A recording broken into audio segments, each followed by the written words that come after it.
Hello दोस्तों, कैसे हो आप लोग। उम्मीद है कि आप लोग ठीक ठाक होंगे। पहले जब उनकी सरकार थी उन्होंने कहा था कि देश की संपत्ति पर पहला अधिकार मुसलमानों का है। आपने वीडियो देखी होगी। शर्म आनी चाहिए पीएम को। धर्म के नाम पे वोट मांग रहे हैं, डिवाइडेड कर रहे हैं। और इनकी पार्टी के हर एक मेंबर जो है ना, इसी तरह बोल रहा है।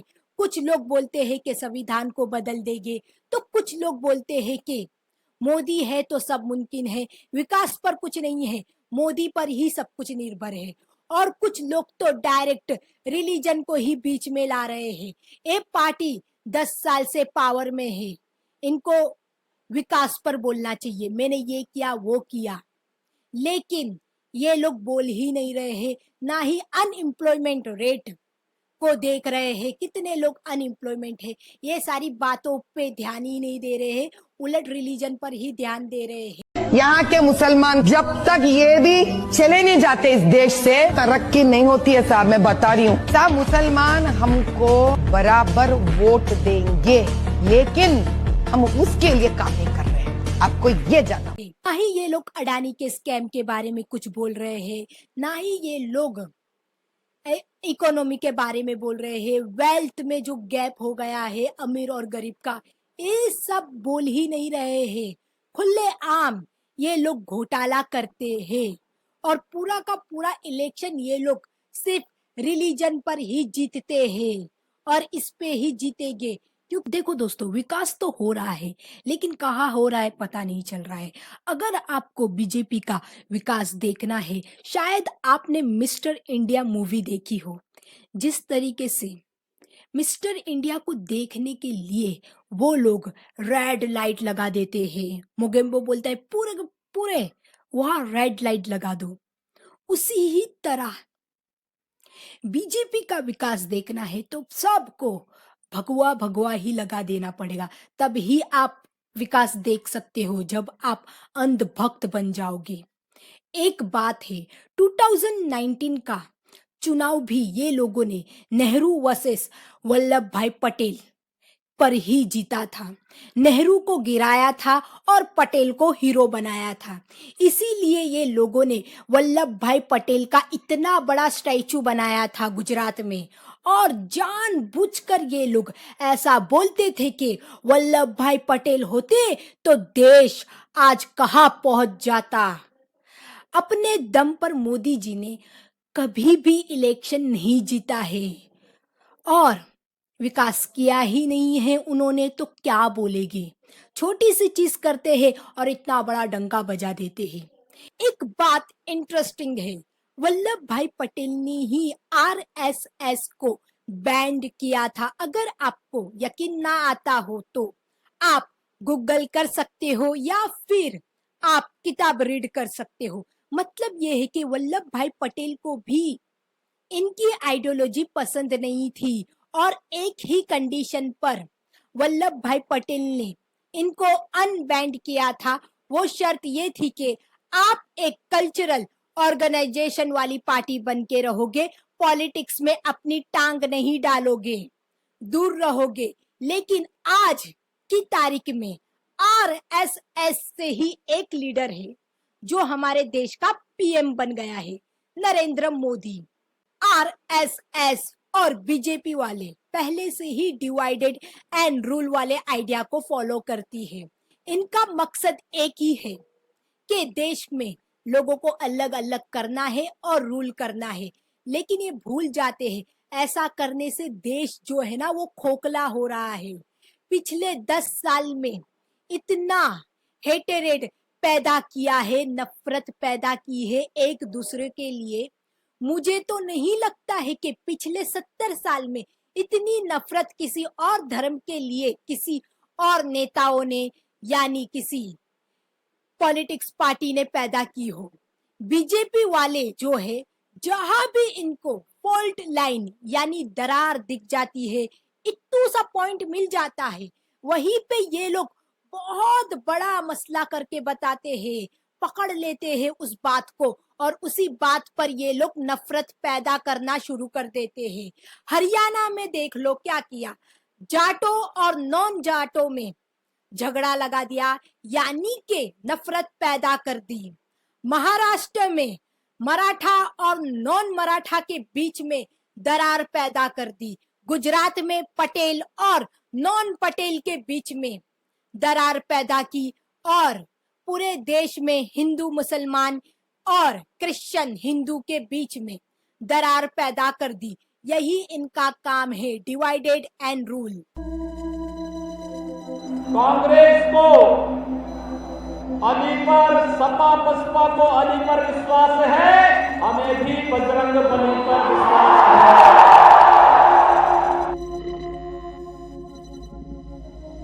हिंदुत्व पर जो प्रहार करेगा उसको महाप्रलय को स्वयं आमंत्रित कर देगा, उस महाप्रलय की चपेट में स्वयं भी आएगा। इस बारे में किसी को कोई गलतफहमी नहीं होनी चाहिए। हम प्रशासन से एफआईआर दर्ज नहीं करवाएंगे, बल्कि कम से कम 10 ऐसे लोगों की हत्या उससे करवाएंगे जो लोग किसी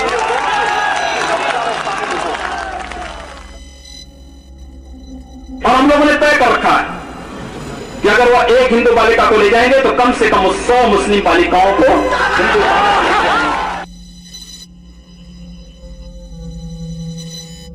हिंदू अलग संस्कृति है, मुस्लिम अलग संस्कृति है, दोनों एक साथ नहीं रह सकती। दो संस्कृतियां कभी एक साथ नहीं रह सकती हैं। ये टकराव होगा, जरूर होगा।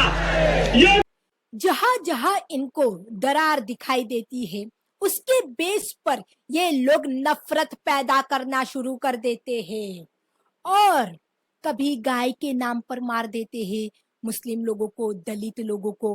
बस मौका मिलना चाहिए।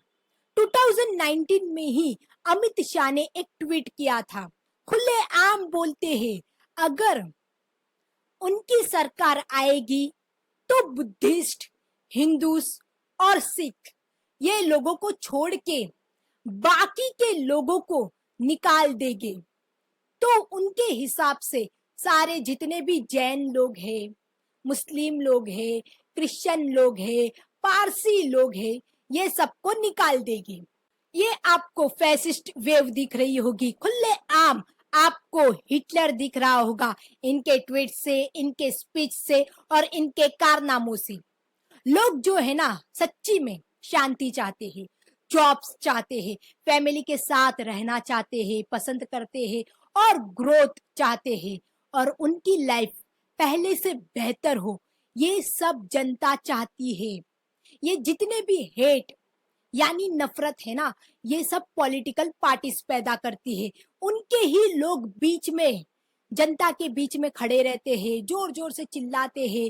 फिर आईटी सेक्टर तो इनका बहुत ही तेज चलता है, सबके व्हाट्सएप ग्रुप में मैसेज डाल देते हैं नफरत वाले, वो खतरे में है, ये खतरे में है, वो हो गया, लव जिहाद वाला मैटर कभी ला देते हैं। यही कारनामे इनके हैं कि जिससे लोगों को सच में लगे हाँ हम खतरे में हैं और एक ही हमारा मसीहा है, एक ही हमें बचा सकता है, वो है नरेंद्र मोदी, विष्णु का अवतार। और उनके लोग ही ये सब करते हैं कि जिसके वजह से आप लोग गुमराह हो जाते हैं। आपको समझ ही नहीं गिरता है कि हकीकत में लोग क्या चाहते हैं, लेकिन लोग शांति चाहते हैं।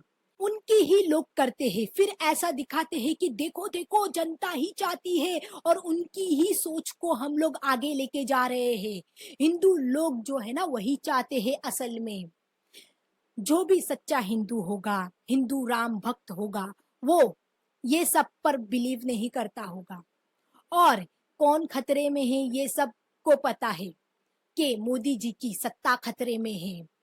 ये नफरत फैला के लोगों को खतरे में डाल रहे हैं, गाय के नाम पे दंगे करते हैं। Since the lynching of Muhammad the Clerk in September 2015, there have been more than 35 lynchings related to cattle vigilantism in 11 states across India. In Alwar alone, Rakbar Khan was killed in July 2018. Umar Khan shot dead in November the year before, and Pehlu Khan lynched in public view in April 2017. जब तक गौ माता को राष्ट्र माता का दर्जा नहीं मिलता, मैं समझता हूँ ये जो युद्ध है, गौ रक्षा के प्रति जो युद्ध चल रहा है, ये युद्ध रुकने वाला नहीं है। ये हत्याएं, ये मारपीट नहीं रुक सकती है। वेद में लिखा है अगर कोई गौ की हत्या कर रहा है और उस गौ हत्यारे का अगर तुम वध कर देते हो तो तुम्हें पाप नहीं लगेगा, और गौ हत्यारे का मात्र और मात्र एक दंड है, उसकी मृत्यु। हमारी माँ का कोई अपमान करेगा, हम मर जाएंगे, सहन नहीं करेंगे, मर जाएंगे, मार देंगे। जानबूझकर ये लोग ऐसी मूवी बनाते हैं कि जिससे लोग जो है ना पागल हो जाए, बावरे हो जाए, गुस्से में आए और लोग बीजेपी को जाके वोट दे के आए। ब्रेन वॉश करते हैं ये लोग। और मोदी का परिवार सिर्फ बिजनेस क्लास के और अपर क्लास के लोग ही है। इन्हीं की तरक्की आपको दिखेगी। अगर विकास हो रहा है तो वही लोगों के लिए विकास किया जा रहा है, और उसका एक बेस्ट फ्रेंड है अडानी, आपको पता ही होगा। It's now 1:20, 1:25. I just left Rajya Sabha to come here to Central Hall to give out this message. None of the PS systems are working. This government did not allow us in the opposition on the farmers' bill. I think the ayes have it, the ayes have it, the ayes have it. Clauses 9 to 12 are adopted. Clause 13 stands part of the bill. There is one amendment. Number 14 by Sri Triju Siva. Amendment more. Not more. Please go to Triju Siva. Please go back. This is the rule. What is the rule? No! You cannot do it! But we saw today, this is the brutal murder, more than a murder of our parliamentary system, murder of our democracy. Modi ji देश से प्यार नहीं करते हैं, बल्कि वो तो अपनी चेयर से प्यार करते हैं। मोदी जी बोखला हो गए हैं 400 पार बोल बोल के। लेकिन मेरे हिसाब से 200 भी आ पाए तो बहुत ही अच्छी बात होगी। पूरा मोदी है, मोदी भगवान है भारत का। अच्छा है? भगवान है, भगवान। वो कृष्ण के रूप में पैदा लिया है मोदी जी। बाप से बड़ा मोदी है। जो बाप पैदा किया ना, एक सेकंड चुप रहो, बाप जो पैदा किया उससे बड़ा मोदी है। उतना वो भगवान है, भगवान। उनका नाम है भगवान। देश का भगवान नहीं, विश्व का भगवान। चाइना और रूस की तरह फिक्स कर देना चाहिए। जब तक हैं तब तक रहें, उसके बाद योगी जी को कर दो। अंधभक्त लोगों को कुछ नहीं बोल सकते हैं।